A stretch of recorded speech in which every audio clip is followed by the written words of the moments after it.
Hola, reciban un cordial saludo. Soy Daniel Fernández Ávila, médico internista, reumatólogo y epidemiólogo clínico. Soy profesor de la Facultad de Medicina en la Universidad Javeriana y jefe de la Unidad de Reumatología del Hospital Universitario San Ignacio. Dirijo la Unidad de Investigación de PANLAR y también dirijo a esta aplicación en la que están en este momento conectados, que es ReuMap, la aplicación número 1 en reumatología, en la cual vamos a empezar este módulo acerca del metrotexato. Este módulo educativo cubre en este primer video un recuento histórico desde el inicio del uso del metrotexato, pero inclusive vamos a irnos un poco más atrás desde el hallazgo del ácido fólico y su relación con algunas enfermedades oncológicas. Y de esta forma vamos a hacer un recorrido completo histórico y también vamos a hablar acerca de aspectos farmacológicos, acerca de aspectos desde el punto de vista terapéutico que tienen una relevancia muy importante en la práctica de la reumatología con este medicamento, como lo es metrotexato, que es nuestra principal herramienta farmacológica para manejar pacientes con artritis reumatoide y con otras enfermedades reumáticas, pero también que tiene una importancia muy grande en el área de la dermatología, donde se emplea en psoriasis y también lo empleamos nosotros los reumatólogos en artritis psoriásica.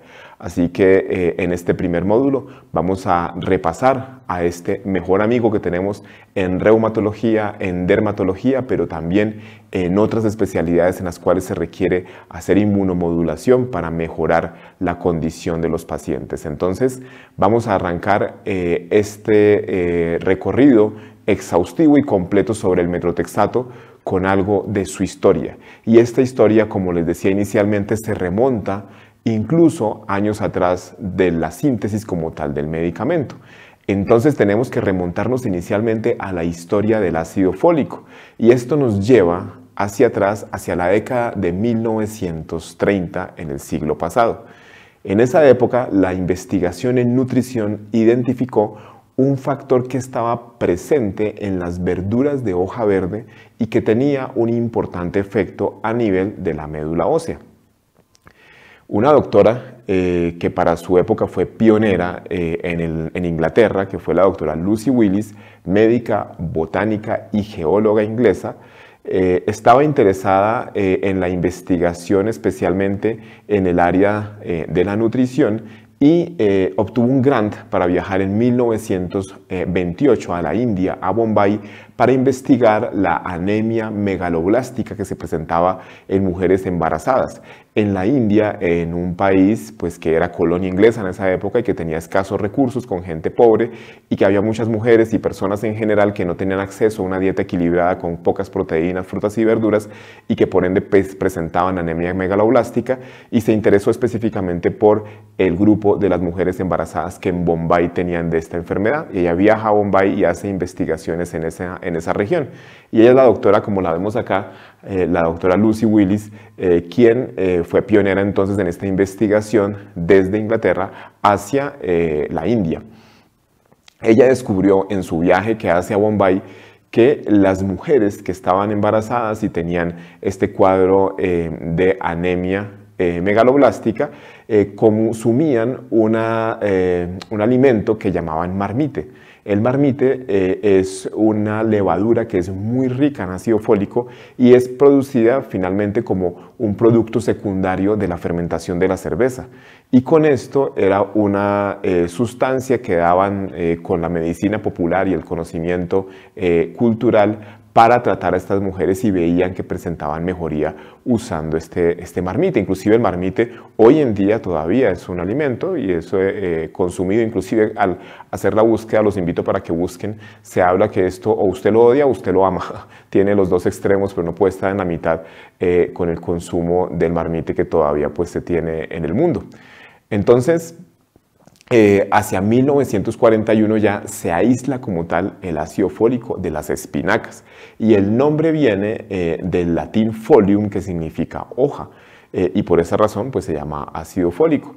Hacia 1943, Bob Stocksat del laboratorio Lederle, que es muy importante que tengamos en cuenta ese nombre del laboratorio Lederle porque vamos a ver la relevancia que va a tener en esta historia del metotrexate, logra por primera vez la síntesis del ácido fólico, de ese que se había derivado o se había aislado de la espinaca en forma natural.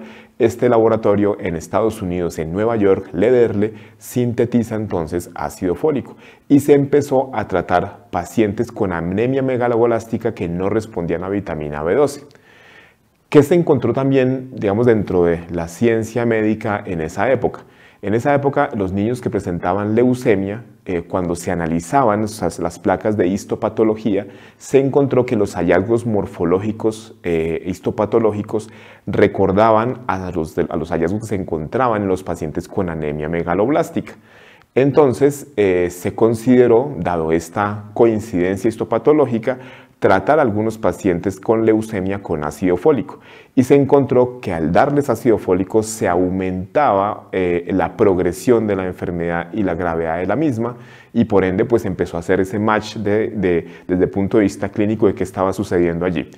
En 1948 entonces se da el primer uso en oncología como tal de lo que sería el metotrexato. Hay que devolvernos un poquito más para recordar que hacia 1946 estos dos autores, Hell y Welch, demuestran que una dieta deficiente en ácido fólico causa disminución en el conteo celular en la leucemia. Entonces, con este hallazgo de que los niños que tenían deficiencias de ácido fólico mejoraban sus conteos en la leucemia y que haberles dado ácido fólico, como comentaba previamente, hacía agravar su enfermedad, entonces el laboratorio Lederle en Nueva York empieza a producir unos análogos del ácido fólico y de esta forma sintetiza el ácido 4-aminopterol glutámico, que sería la aminopterina, que sería esa primera forma de análogo del ácido fólico, y paralelamente el mismo laboratorio produce el ácido 4-amino N10 metil-eritil-glutámico, que es el que conocemos actualmente como metotrexato. Y se da su primer uso clínico y la primera publicación en el mundo en la cual se usa, en este caso su uso fue aminopterina, que se publica para tratar niños con linfoma en Estados Unidos. Y esto lo vamos a ver entonces acá, gracias a este doctor que vemos aquí en la pantalla, que es el doctor Sidney Farber. ¿Cuál era el contexto en esa época del tratamiento de la leucemia en los niños? En esa época, pues al igual que hoy, es una enfermedad, un pronóstico complejo y dependiendo del tipo de leucemia, pero hacia los 40 el manejo realmente, pues al final de los 40 era cortisona. En 1948, el doctor Sidney Farber, que era el jefe del servicio de patología en la Universidad de Harvard, descubre que al bloquear el ácido fólico se podría disminuir la producción de células anormales en la médula ósea en las personas con leucemia. Y el 3 de junio de 1948 se publica la primera experiencia en pacientes del uso de metotrexato en oncología pediátrica. Este es el artículo publicado en el New England Journal of Medicine el 3 de junio de 1948 y como ven acá en el título, se habla entonces de una remisión temporal en pacientes en niños con leucemia aguda que se produce con un antagonista del ácido fólico que es el 4-aminopterol ácido glutámico, que es el mismo aminopterina, que sería entonces ese primer análogo del ácido fólico y que luego vamos a ver llega ya metotrexato como tal, que es muy similar, pero este fue el primero que se empleó, la aminopterina, y se prueba entonces en niños con cáncer. Lo que vemos acá en la imagen es una imagen muy interesante. A mí siempre me han preguntado los residentes y los fellows en la Universidad Javeriana, me dicen que cuál es el laboratorio que produce el metotrexato. Pues porque normalmente estamos acostumbrados a que los biológicos y los medicamentos, casi todos, pues tienen una marca y tienen un laboratorio e inclusive una vez pierden su patente, la marca original, están los medicamentos que son genéricos o en el caso de los biológicos, los biosimilares. Y entonces acá les puedo presentar el medicamento original. El laboratorio Lederle que les comentaba, esta es la presentación original del metotrexato. Y si ustedes ven ahí está el nombre químico completo y son tabletas de 2.5 miligramos. Este fue el medicamento innovador, fue el original, entonces que como vemos acá está el nombre del laboratorio. ¿Qué pasa? Este laboratorio que estaba en Nueva York, les había dicho previamente en Estados Unidos, años después fue comprado por el laboratorio Wyeth y ese laboratorio Wyeth pues absorbió a Lederle, entonces este medicamento queda dentro de Wyeth y luego a Wyeth lo compra Pfizer, y Pfizer pues ya toma los productos que venían de Wyeth y por ende trae también al metrotexato.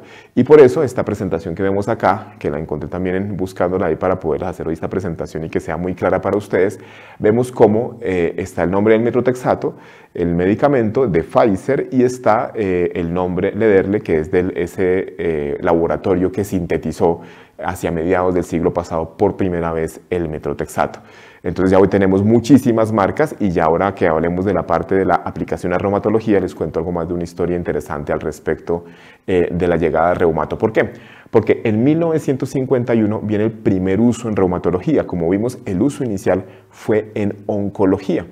El 23 de agosto de 1951, Richard Gopner publica el primer estudio de la aminopterina en artritis reumatoide y en artritis psoriásica. Miren que todavía no es metrotexato el que se prueba acá, si bien ya estaba sintetizado y ambos son análogos del ácido fólico, tanto aminopterina como metrotexato, y son pues muy similares. Esta primera experiencia publicada por Richard Gopner en 1951 pues es con aminopterina. Ya les voy a mostrar el artículo original. Pero ¿qué sucede? Se publica este artículo y viene el premio Nobel de Medicina que le dan a Philip Hench, que comparte con Edward Kendall y con Theodor Rechten, porque ellos emplean la cortisona en pacientes con AR, y eso les da el premio Nobel. Y pues ustedes saben ese gran efecto que se tuvo en ese momento desde el punto de vista mediático, desde el punto de vista médico, con la llegada de los glucocorticoides y su uso en artritis reumatoide y en reumatología, pero pues ya con el tiempo iríamos viendo los terribles efectos adversos que tienen con el uso crónico, y por esa razón pues ya luego vuelven a buscarse otras opciones terapéuticas, pero esto hace que el metrotexato, pues el interés se pierda y que todo se vuelca en torno a los glucocorticoides, y que este estudio que les muestro acá, que fue publicado entonces por Richard Gopner el 23 de agosto de 1951, pues se pierde el interés. El que hizo, mostró los efectos de la aminopterina y los comparaba o los evaluaba comparándolos con cortisona y con ACTH en pacientes con artritis y con artritis psoriásica. Y hace esta presentación, como ven ahí en la diapositiva, en la cual comenta entonces pues que este medicamento pues inhibe, y ha demostrado entonces en su serie de casos que tiene un efecto importante en los pacientes. Entonces esta primera publicación pues queda ahí como en el olvido. Años después, y aquí nos movemos un poco hacia el mundo de la psoriasis, además que esta aplicación Reumab y este video es para reumatólogos, dermatólogos, para todos los que estemos interesados en la inmunomodulación. Entonces vemos cómo en este estudio se comparó al metrotexato contra la aminopterina para pacientes con psoriasis. Este estudio, publicado en Archives of Dermatology en 1960, hace el comentario, arrancando en la presentación del artículo, que la aminopterina y el metrotexato son análogos del ácido fólico, pero que el metrotexato contiene 5 veces más la concentración de aminopterina y produce menor toxicidad. Eso es lo que demuestra este estudio tan importante hecho en dermatología, y encuentra entonces que aunque la aminopterina puede ser discretamente mejor, es más tóxica que el metrotexato. Estos estudios que les muestro de esta época no son ensayos clínicos aleatorizados, son experiencias con grandes grupos de pacientes que son muy interesantes, y que con eso pues se construía la evidencia en esa época, y es lo que dictaminaba las conductas de los médicos en el siglo pasado. Entonces, con este estudio se decide entonces en general dejar de usar aminopterina y empezar a usar metrotexato, que tenía mayor concentración del medicamento, era menos tóxico, y también desde el punto de vista operativo, como veremos más adelante, era más fácil de producir el metrotexato. Entonces con esto ya el metrotexato llega a nuestro mundo, al mundo de la reumatología. Y aquí tenemos en 1972 al doctor Res Hofmeister, un reumatólogo de Spokane en Washington, quien reporta el efecto positivo de la dosis de 10 a 15 miligramos semanales de metrotexato en 29 pacientes de su consulta de artritis reumatoide durante 25 meses. Él lo que hace es administrar el medicamento, hacer mediciones clínicas y de laboratorio básicas de los pacientes y describir su experiencia. Esto fue en 1972. Y leyendo artículos de historia de la medicina y de la reumatología, se comenta que para esa época, hacia los 70s, los reumatólogos en general tenían no estaban muy convencidos de que un medicamento para cáncer, como era el metrotexato, que era conocido como medicamento para cáncer, se pudiese usar en reumatología, y los tenía como que no eran muy convencidos todos, y estos doctores como Hofmeister y luego Robert Wilkins, pues ellos ya son pioneros en decir, bueno, vamos a intentarlo con pacientes de artritis reumatoide. Entonces viene el primer estudio en 1972, como vemos ahí, con 29 pacientes, y este doctor lo sigue en el tiempo a estos pacientes y suma más pacientes, y en 1983 publica una serie de 78 casos, algunos de ellos hasta con 15 años de manejo y seguimiento completo con metrotexato. Luego, en 1987, Robert Wilkins, que es era un reumatólogo en Seattle, en Washington, reporta el uso exitoso del metrotexato en una primera publicación con 32 pacientes, y al igual que Hofmeister, él luego publica 67 pacientes, un grupo mayor, con un seguimiento también acumulativo entre 3 meses y 10 años, y con dosis de 7.5 a 15 miligramos semana. El artículo original de la segunda serie de casos, la más larga, del Dr. Hofmeister, es este que vemos acá, y en este entonces nos muestra que él está presentando los datos clínicos de dosis bajas de metrotexato, porque claramente nuestras dosis son menores de las que se usan en cáncer, en pacientes con artritis reumatoide, y muestra entonces los efectos que ha tenido en estos pacientes. Y él comenta que esto lo viene haciendo desde 1967 y que ha seguido a sus pacientes en el tiempo, y demuestra un resultado clínico que en esta serie de casos y en esta descripción es comentado como positivo. Entonces, con estas dos series de casos ya vienen los primeros ensayos clínicos aleatorizados en los años 80. En 1983, Michael Weinblatt diseña el primer ensayo clínico controlado y aleatorizado. Ya empezamos a ver desde el punto de vista metodológico a lo que estamos acostumbrados a ver hoy en día nosotros evaluando medicamentos. Claro, con números más pequeños, miren acá ustedes, 35 pacientes con artritis reumatoide refractaria que fueron estudiados por 24 semanas. Recibieron dosis inicial de 7.5 miligramos y la aumentaron hasta 15 miligramos semana. Se documentó mejoría clínica y se hizo un seguimiento abierto después de la fase doble ciego y cerrada a un estudio abierto a 11 años. Y en 1983 James Williams diseña el segundo estudio publicado con 189 pacientes con AR, como vemos acá, que fueron seguidos a 18 semanas, recibieron dosis inicial de 7.5 miligramos semana y se aumentó la dosis hasta 15 miligramos semana. Entonces acá vemos la publicación de Michael Weinblatt, en la cual se titula El efecto de una dosis baja de metrotexato en artritis reumatoide, y hace la descripción entonces de sus pacientes y empieza a mostrarnos lo que se encontró. Ya que también vemos que se habla de diferencias con una comparación estadística usando la P, y ya pues algo mucho más parecido a lo que vemos hoy en día en nuestros ensayos clínicos aleatorizados de las terapias biológicas, de los inhibidores de Janus quinasa y las nuevas moléculas. Entonces, como vemos en esta diapositiva, pues publicado en New England Journal of Medicine en 1985, tenemos este ensayo clínico aleatorizado de metrotexato. Y este es el otro ensayo clínico aleatorizado, el segundo, en el cual está James Williams, y acá publicado en Arthritis and Rheumatism, una revista pues también clásica de la reumatología en Estados Unidos y en el mundo. Y en este estudio entonces pues también se muestra la experiencia ya desde el punto de vista de un ensayo clínico aleatorizado, siendo positiva, con un buen perfil de seguridad y una buena respuesta de los pacientes a estas dosis bajas de metrotexato oral.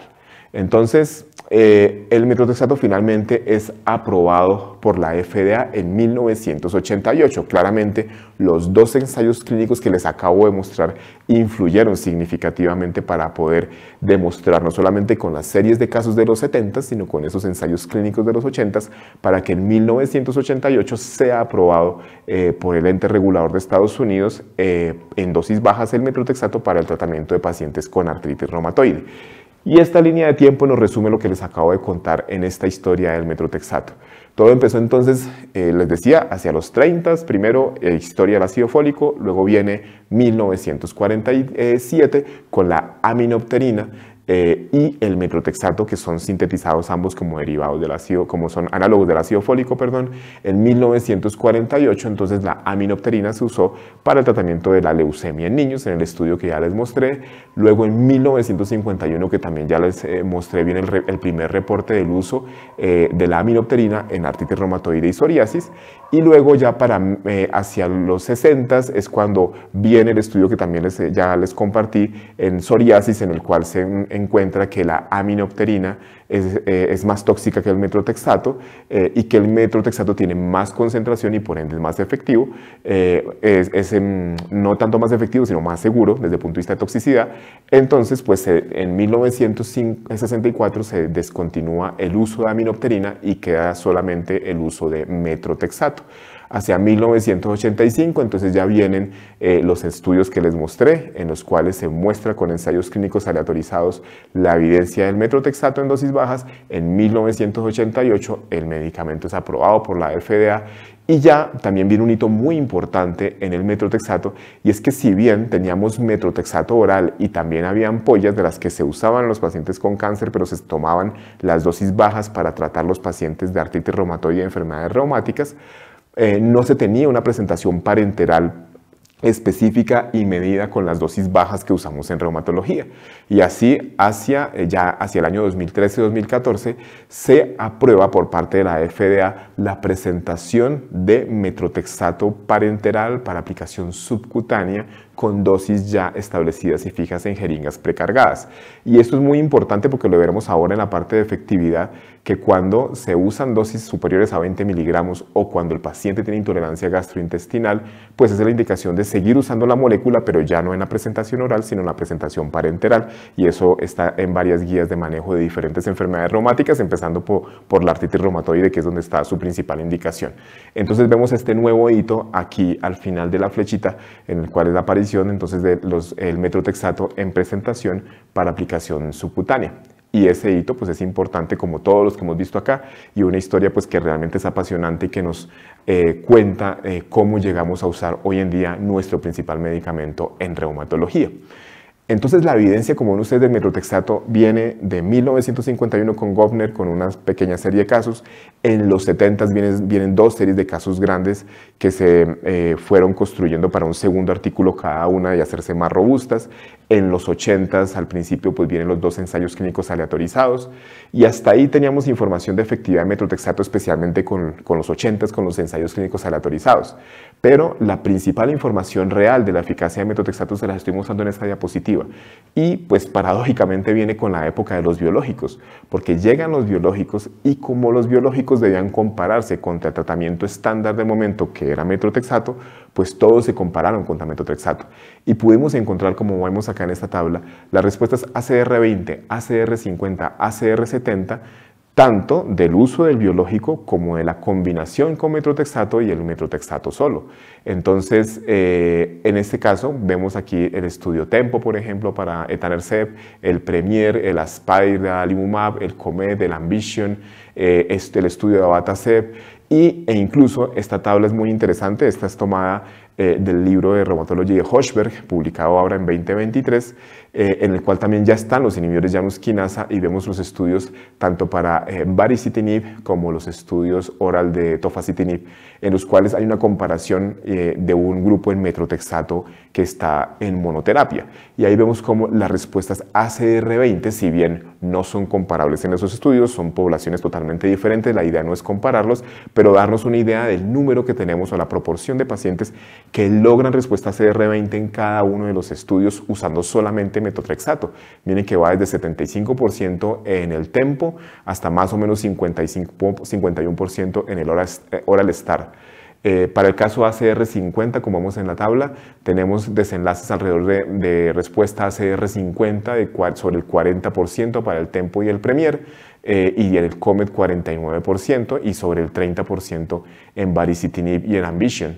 Para respuesta ACR70, que es una respuesta bastante alta e importante, se logra alrededor del 19, desde el 12% en Oral Star hasta respuestas altas como el 28% que se logra en el COMET y en AMBITION. Entonces, como vemos, La evidencia del metotrexato viene entonces en un continuo de información desde el siglo pasado, pero que se sigue presentando aún hoy en día con la llegada de nuevos medicamentos como los inhibidores de Janus quinasa. Entonces, ya con este repaso histórico, que espero que haya sido de su interés y agrado para saber de dónde viene nuestro querido metotrexato, vamos a ver el mecanismo de acción, cómo funciona este medicamento. Ya lo habíamos dicho, metotrexato es un análogo estructural del ácido fólico. Inhibe competitivamente la enzima dihidrofolato reductasa y esto interviene en la formación del ácido folínico que es necesario para que se formen el nucleósido de timidina que se requiere para que se pueda dar la síntesis de ADN, de ARN, de timidilatos y de las proteínas. Entonces, de esa forma, como lo vemos en la imagen, metotrexato es un análogo de ácido fólico. Pueden comparar ustedes las estructuras químicas para que puedan hacer la analogía y la comparación de las dos estructuras. Y de esa forma, entonces, inhibe a esta enzima que les digo que es la dihidrofolato reductasa. Entonces, este es un mecanismo de acción oncológico, por decirlo de alguna forma. El mecanismo de acción en reumatología, el que logramos con dosis bajas, es diferente, porque lo que hace el metotrexato es inhibir a una enzima que es la aminoimidazol carboximada ribonucleótido, que es la ICAR transformilasa, y esto aumenta los niveles de ICAR. Esa acumulación de ICAR hace que se aumente en forma consecuente la concentración de adenosina tanto dentro como fuera de las células. Y la adenosina pues es un nucleósido de purina que ha recibido el nombre de metabolito vengativo por sus funciones protectoras de los tejidos después de estímulos lesivos que son estresantes. Entonces, este efecto inmunomodulador en la reumatología con las dosis bajas de metotrexato lo logramos gracias a la inhibición de la enzima ICAR transformilasa que aumenta entonces los niveles de ICAR y por ende de adenosina. Entonces, los efectos inflamatorios de esa adenosina, que es el punto final en esta cadena, incluyen la regulación de células inflamatorias endoteliales, así como la migración de células, la contrarregulación de neutrófilos y células dendríticas y la modulación por parte de monocitos y macrófagos. La ocupación de los receptores de adenosina en los monocitos y macrófagos suprime una interleuquina muy potente proinflamatoria que es la IL-12. Y además la adenosina suprime mediadores inflamatorios como son el factor de necrosis tumoral, la interleuquina 6, la interleuquina 8, el leucotrieno B4 y el óxido nítrico. Entonces, este efecto contra esas interleuquinas proinflamatorias se ve también asociado a un aumento en la potencia en la producción de mediadores antiinflamatorios como lo son la interleuquina 10, que es clásicamente antiinflamatoria y se potencia también por efecto de la adenosina. Entonces, aquí en la gráfica vemos cómo el metotrexato, pues que actúa entonces desde el punto de vista intracelular, va a llegar a trabajar sobre esa enzima que es la ICAR transformilasa y de esta forma va a generar un bloqueo que va a aumentar los niveles de adenosina y ese aumento de los niveles de adenosina se va a ver tanto adentro como afuera de la célula, intra y extracelular, y ese aumento de niveles de adenosina es el que tiene el efecto inmunomodulador en diferentes grupos celulares. Y esto se ve, por ejemplo, en los linfocitos B, donde reduce la producción de inmunoglobulinas y diferenciación como tal una célula plasmática, la reducción en la producción de citoquinas proinflamatorias por parte de los linfocitos T, la reducción de la quimioprofilaxis de las células polimorfonucleares y la inhibición de los natural killer todo este efecto, como vemos entonces en la imagen, en diferentes grupos celulares, pues tiene un efecto inmunomodulador que es el que empleamos cuando se usa para enfermedades inflamatorias o autoinmunes, no solo en reumatología. Entonces, como les decía, los efectos son en diferentes grupos celulares y lo vemos aquí en la gráfica. Entonces tiene efectos sobre los neutrófilos, sobre los macrófagos, sobre las células T, sobre las mismas células endoteliales, incrementando su integridad de barrera, que también eso altera la migración de células inflamatorias, y también sobre los sinoviocitos y fibroblastos, que también pues el metotrexato ha demostrado un efecto desde el punto de vista inmunomodulador y en los ensayos clínicos desde el punto de vista de progresión estructural de la enfermedad al inhibirla en el caso de la artritis reumatoide. ¿Cuál es la farmacocinética de este medicamento? Tiene varias cosas interesantes para comentar. A dosis bajas, el metotrexato se puede administrar por vía oral o parenteral, y parenteral sería subcutáneo o intramuscular. Es un medicamento que también se usa por vía intratecal a dosis altas en el caso de pacientes oncológicos. La absorción es muy rápida a nivel oral, o por vía oral se da entre 1 y 2 horas, y parenteral es más rápida aún con una absorción entre 0.1 y 1 hora. La absorción del metotrexato oral disminuye hasta 30% cuando se dan dosis superiores a 15 miligramos. Y este punto es importante porque esa absorción también tiene que ver con la biodisponibilidad y podría afectarla cuando usamos dosis altas, altas digo en reumatología, ¿no? Es decir, mayores a 20 miligramos. La absorción no se altera por la ingesta concomitante de alimentos, pero al parecer la leche sí puede disminuir la absorción del medicamento y por ende la única recomendación que habría que darle al paciente es que no consuma leche o lácteos después de la toma del metotrexato. A nivel oral, cuando se toma el metotrexato se absorbe por el tubo digestivo y pues llega al hígado a través de la vena porta. Cuando se hace la aplicación parenteral subcutánea o intramuscular, alcanza el hígado a través de la arteria hepática. El metotrexato se une a las proteínas plasmáticas entre un 50 a un 60% con una semivida de 6 horas.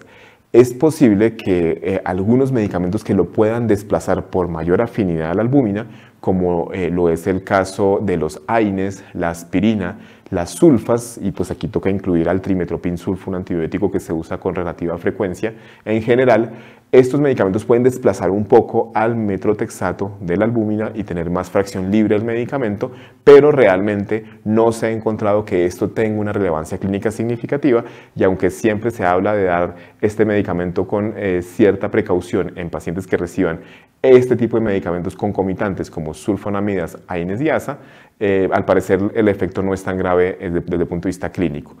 Importante tener en cuenta que el metotrexato se acumula en los líquidos del tercer espacio y en esos líquidos se comportan como un reservorio del medicamento después inclusive de la última dosis, por lo que debe tenerse precaución del uso de metotrexato en pacientes con derrame pleural o con ascitis.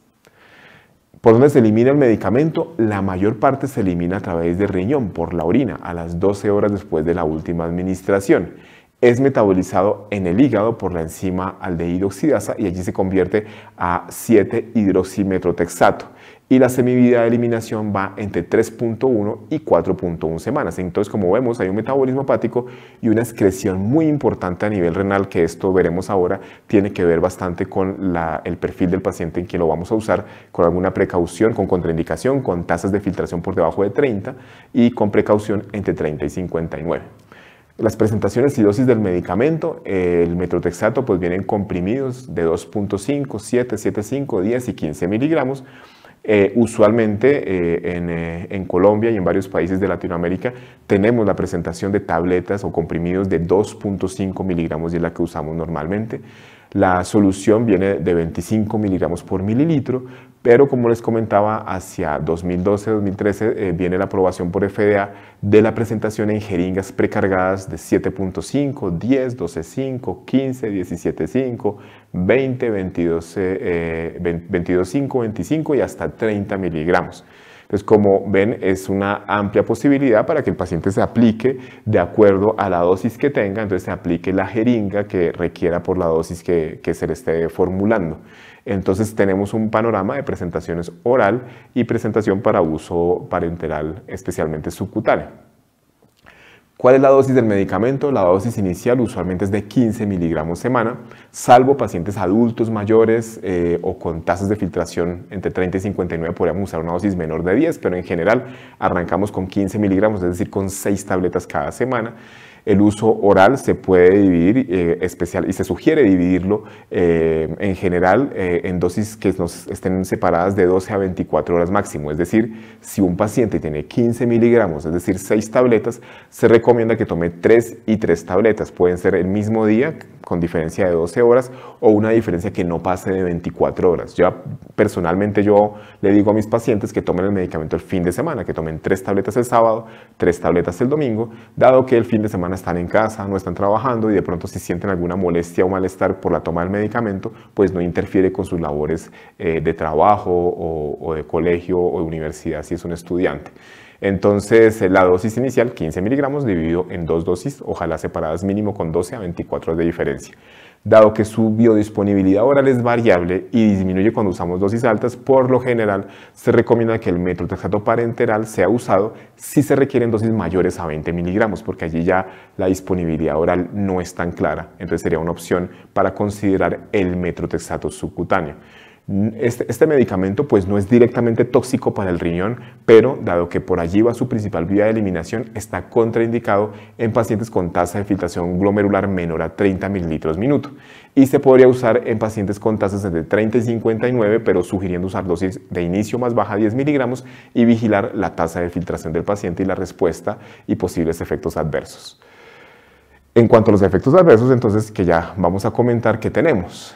Tenemos una amplia gama, afortunadamente son poco frecuentes, esta droga es muy segura, como ven ustedes la usamos hace muchos años y en dosis bajas, que es la que usamos como inmunomoduladores, una muy buena droga, bien tolerada usualmente, pero pues como todo hay que comentar todo el espectro de posibilidades que van, las más comunes, a nivel gastrointestinal con náusea, vómito, diarrea, dolor abdominal, anorexia y dispepsia. A nivel hepático pues puede elevar las transaminasas y por eso hacemos seguimiento con transaminasas de los pacientes. A nivel mucocutáneo puede causar aumento de la pérdida de pelo, puede causar úlceras, inclusive una estomatitis por el medicamento, raro pero puede suceder.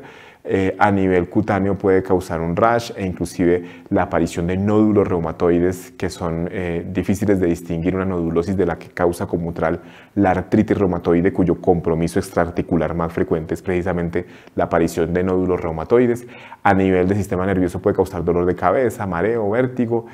A nivel hematológico puede comprometer la producción celular con compromiso a nivel de glóbulos blancos, glóbulos rojos y plaquetas, con leucopenia, anemia y trombocitopenia, e inclusive pues un cuadro de pancitopenia.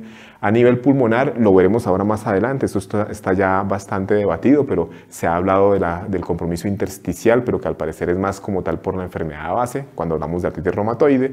Y a nivel renal, pues puede causar alteración renal en algunos pacientes, pero casi siempre aquí se ha visto es que son pacientes que usan AINES y que tienen un daño diferente, pero no como tal por metotrexato.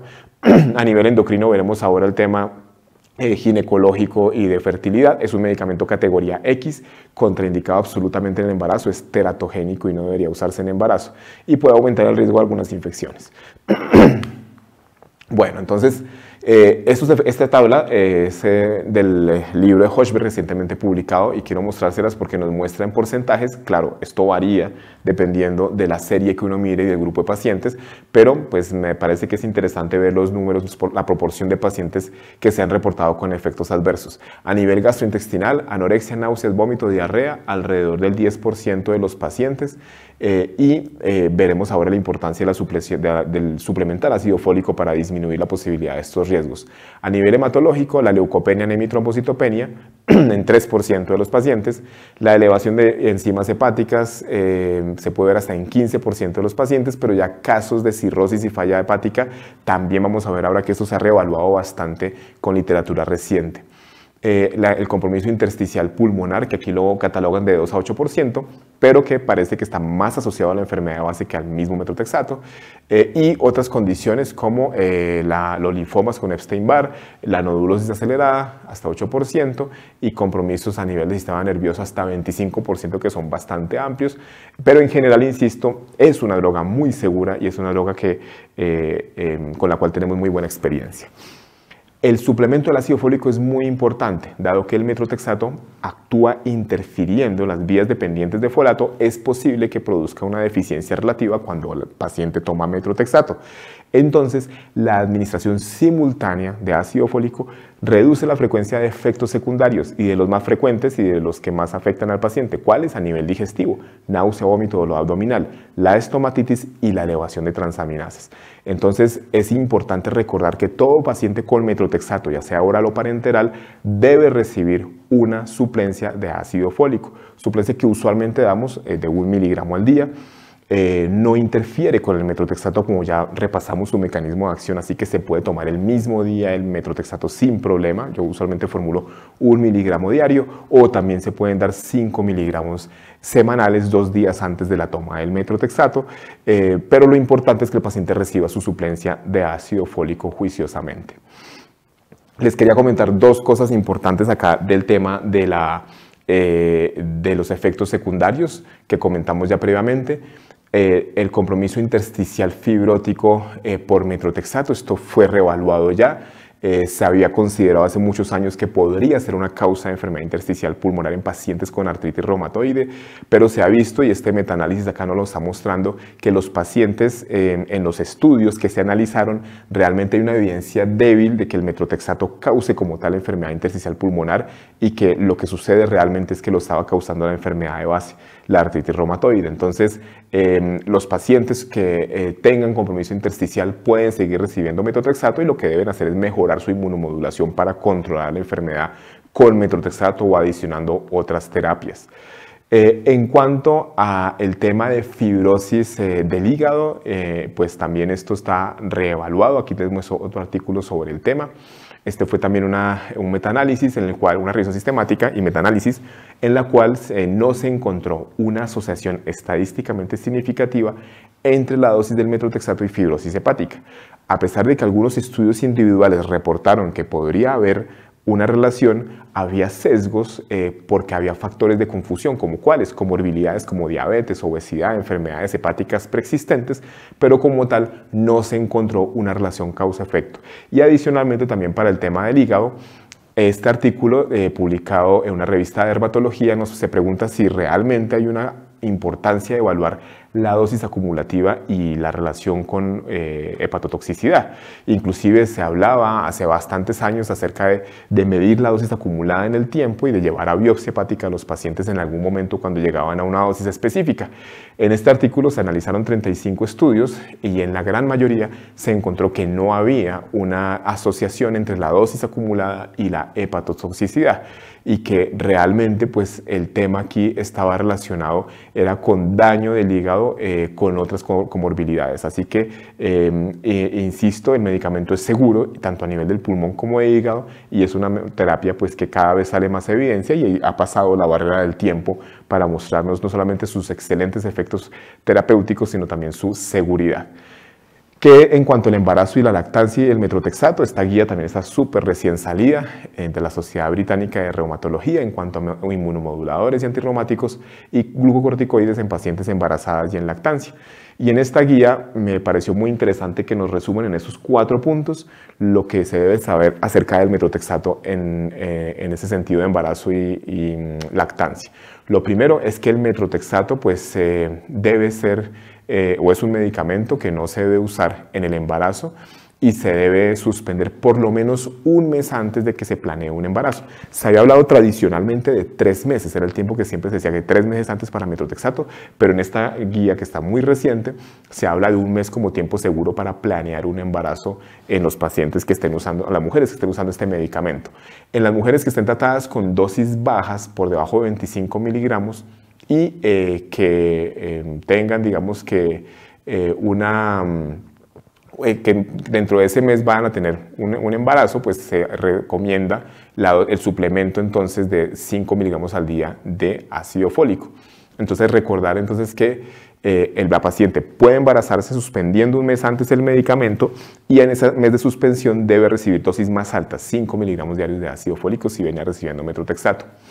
Si pues de forma accidental, que la paciente aparece embarazada y que de sorpresa y estaba recibiendo metrotexato, pues debe suspenderse la droga, pero vean ustedes en el tercer punto que se comenta que realmente el riesgo es mínimo para el feto, pero hay que descontinuar y empezar a dar una suplencia mayor de ácido fólico con 5 miligramos al día.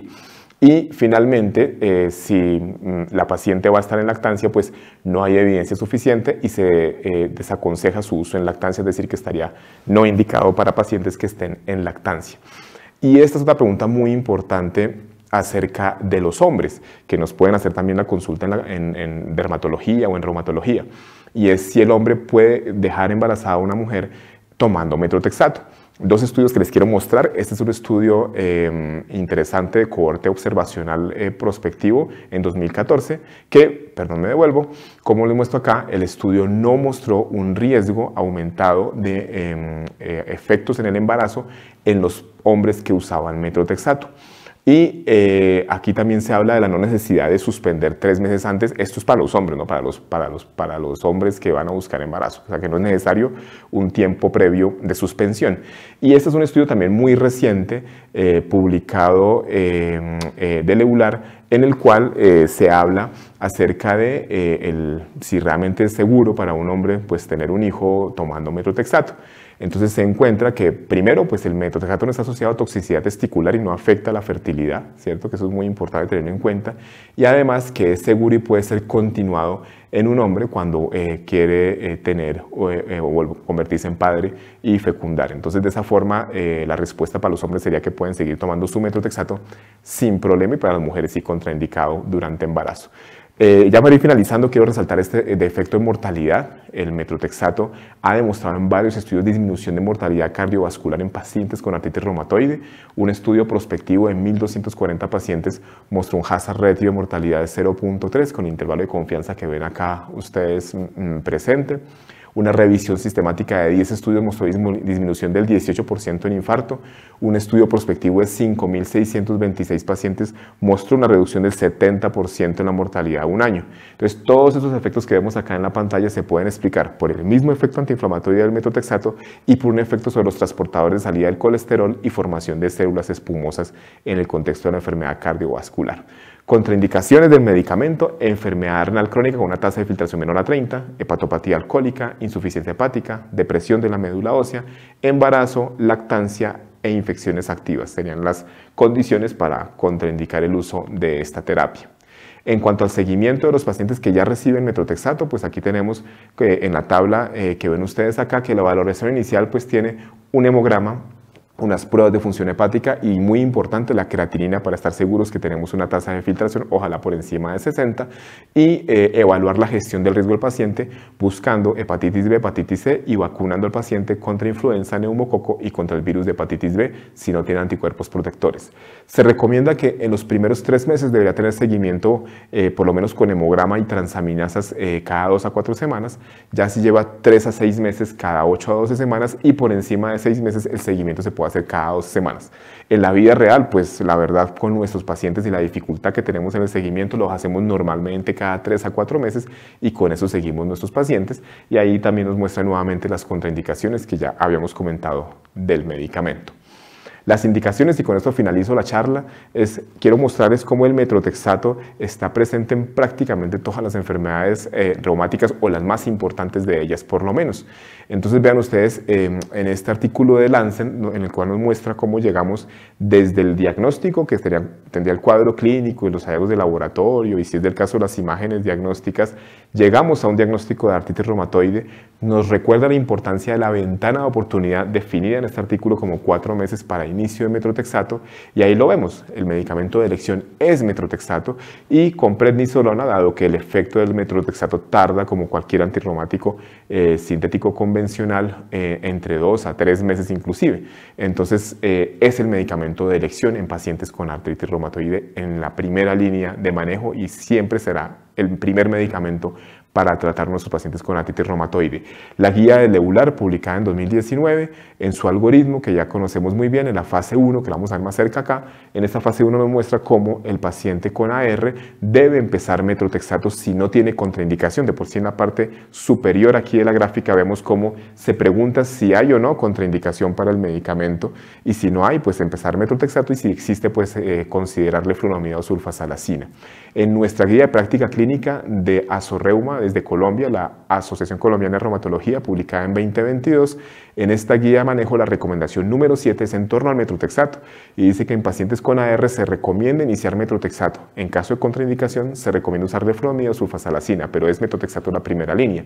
Y como observaciones se anota que primero la dosis inicial es de 15 miligramos semana, ojalá vía oral en una sola dosis o fraccionada en 2 tomas con un intervalo máximo de 24 horas y ajustando según la dosis y la respuesta hasta una dosis máxima de 25 miligramos. En adultos mayores puede ser necesario disminuir la dosis y pues evaluando la función renal, y en caso de intolerancia al metotrexato oral considerar la presentación parenteral que está aprobada para Colombia, y siempre realizar la suplementación con ácido fólico. Eso en cuanto a la artritis reumatoide. En artritis psoriásica también esta guía publicada recientemente desde ASOCOLDERMA, la Asociación Colombiana de Dermatología, con participación de algunos reumatólogos que somos miembros de ASOREUMA, trabajamos en este documento que fue publicado en la Revista Colombiana de Reumatología. Y acá en el algoritmo o en el flujograma de manejo vemos cómo se divide dependiendo los diferentes tipos de compromiso de artritis psoriásica, artritis periférica, dactilitis, entesitis, compromiso axial y el compromiso cutáneo. Y vean cómo para pacientes con artritis periférica y con dactilitis el metotrexato pues es la primera línea e inclusive también se encuentra para el lado de dactilitis y entesitis, y en piel pues es un medicamento muy efectivo como ya se ha comentado, e inclusive dado evidencia que se ha publicado de la combinación de metotrexato y leflunomida, aquí en el algoritmo se deja como una opción para algunos pacientes que puedan tener refractariedad al manejo con solo metotrexato. Entonces vemos aquí que en artritis psoriásica también es el manejo de primera línea y en psoriasis pues también. Estas son las guías 2019 del EULAR. En las guías 2019 del EULAR vemos cómo en lupus leve, moderado y severo, tenemos como a la hidroxicloroquina, los antimaláricos que deben estar en todos los pacientes dado su gran efecto pleiotópico, inmunomodulador y disminución de mortalidad, pero vemos al metotrexato. Aquí en esta parte de la pantalla lo vemos como un medicamento para pacientes con lupus leve a moderado, o azatioprina también estaría en su caso, así que metotrexato está también aquí indicado para nuestros pacientes con lupus eritematoso sistémico. En los pacientes con esclerosis sistémica, este es un artículo bien interesante de algoritmos de manejo en esta enfermedad, y vemos cómo en lo concerniente a la esclerosis sistémica y el compromiso articular, la primera línea es el metotrexato. Y en el caso de la enfermedad cutánea, de la fibrosis cutánea, dependiendo el grado de severidad por el MRSS, sería primera línea para MRSS de 10 hasta 24 y sería segunda línea en el caso de un MRSS de 32. Entonces, como vemos, está entre primera y segunda línea el metotrexato en estos pacientes. En el caso de las miopatías inflamatorias, este artículo que nos hace una revisión sobre cómo tratar a esos pacientes en la práctica clínica, vemos como el metotrexato está acá incluido y tiene un muy buen efecto. Lo que ven ustedes ahí son los puntos, se refiere, digamos, como a la indicación que tendría para cada uno de los tipos de compromiso. Metotrexato para la parte miositis tendría pues los 3 puntos, pero también efectivo en artritis y en otros compromisos a nivel cutáneo, en dosis de 7.5 a 25 miligramos semana. Para el caso de la vasculitis asociada a ANCA, les presento esta guía también muy recientemente publicada, la guía que hicimos desde PANLAR, la Liga Panamericana de Asociaciones de Reumatología, y que tuvimos el trabajo conjunto de varios colegas reumatólogos de Latinoamérica, y en la cual presentamos entonces esta guía, y no solo Latinoamérica, de América, porque tenemos también aquí autores de Estados Unidos, como Sebastián Unisoni, que está aquí como un experto de artritis en Estados Unidos, de vasculitis, perdón. Entonces, en esta guía vemos cómo el metotrexato nuevamente para los pacientes que tienen un recién diagnóstico de GPA o MPA, dos tipos de vasculitis asociada a ANCA, las más frecuentes. Si la enfermedad no es severa, se considera como un medicamento de primera línea, y cuando se haya logrado ya, esto para inducción de la remisión, cuando ya tenemos mantenimiento de la remisión en un paciente que era severo, también se considera el uso de metotrexato, entonces en algunos casos. Entonces aquí también en vasculitis estaría indicado. Entonces, como ven, tenemos al metotrexato como un medicamento que ha pasado la prueba del tiempo, un medicamento que estamos empleando desde hace más de 70 años, con una experiencia muy interesante, con un gran beneficio para los pacientes, con una prueba de seguridad que, insisto, el tiempo nos la ha demostrado y la seguimos viendo no solamente en los ensayos clínicos que salen cuando se prueba el metotrexato con otras moléculas, sino también en la práctica diaria de cada uno de nosotros en reumatología, en dermatología y en otras especialidades que usan este medicamento. Así que es un medicamento que, digo yo siempre, es bueno, bonito y barato. Es un medicamento no tan costoso, asequible. Si bien la presentación parenteral puede tener un mayor costo, también tiene su aplicación específica, como lo comentamos ya en guías previas, en caso de dosis altas de metotrexato, en caso de intolerancia gastrointestinal, porque pues es un medicamento que en la medida que podamos mantenerlo, debemos mantenerlo en los pacientes con artritis reumatoide y con otras enfermedades reumáticas para las cuales está indicado y tenemos muy buena experiencia. Entonces, como vemos aquí en esta imagen, a pesar de que pasa el tiempo y llegan nuevas opciones terapéuticas, el metotrexato se sigue consolidando como una excelente opción para combinar también con otros medicamentos, no solo trabajando solo. Y de esa forma, pues creo que la invitación es a que, a pesar de que lleguen nuevas cosas y que está muy bien que lleguen y tengamos nuevas opciones terapéuticas, siempre conozcamos muy bien a nuestro metotrexato y nuestros medicamentos básicos y los empleemos en la práctica con nuestros pacientes. Y finalizo invitándolos para que consigan este libro de Reumatología Práctica. Algunas diapositivas que puse acá son tomadas de este libro. Es un libro que fue elaborado por la Asociación Colombiana de Reumatología en conjunto con Editorial Celsus. Lo pueden encontrar en www.celsus.com.co y allí pueden descargar, buscarlo para conseguirlo, y pues van a encontrar una información muy práctica, como lo dice su nombre, y actualizada, de diferentes temas de reumatología, incluyendo un vademecum de medicamentos en reumatología que está dentro del libro. Así que con esto les agradezco su atención, haber empezado este módulo educativo acerca de metotrexato. Vienen 3 videos más adelante en el que vamos a revisar la eficacia del medicamento en reumatología, con una profundidad importante en los diferentes estudios clínicos, y con 2 colegas dermatólogas vamos a evaluar en dermatología, en psoriasis y más allá de la psoriasis incluso, cómo tiene su aplicación el metotrexato parenteral, que es una opción muy interesante para varios pacientes que requieren del uso de este medicamento en determinados escenarios clínicos. Les agradezco mucho, los dejo con esta imagen del hospital donde trabajo, el Hospital Universitario San Ignacio, en el campus de la Pontificia Universidad Javeriana en Bogotá, en Colombia. Mis redes sociales para que me puedan seguir y podamos estar en contacto para poder seguir construyendo conocimiento conjuntamente desde esta su aplicación ReuMap, en ReuMap Educación, una plataforma educativa que busca llevar el mejor conocimiento y más actualizado a todos ustedes. Muchas gracias.